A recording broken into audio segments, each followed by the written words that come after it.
আমরা গরিব মানুষ, আমরা অটো চালাই, আমরা পেটের দায়, আমরা শখ করে কেউ চালাই না।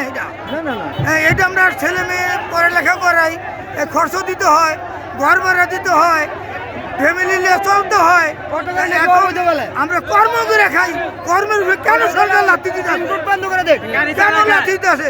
এই মালটা সরকার না আনতো আমরা গাড়ি বানাইতাম না, আমরা গাড়ি চালাইতাম না। সরকারে কেন এটারে বন্ধ করতে চায়? ইনপুট বন্ধ করো। আর ইনপুটটা বন্ধ করে না কেন? ইনপুট বন্ধ করলে কোনো বাংলাদেশে অটো থাকবে না।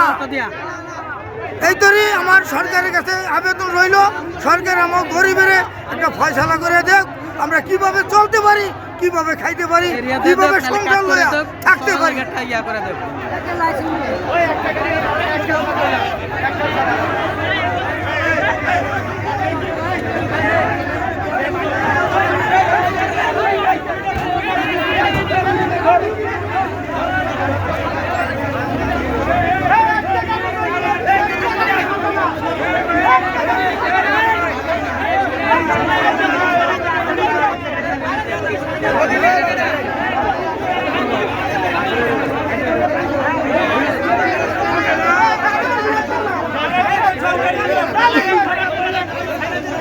এই যে মানুষগুলো দেখতেছেন।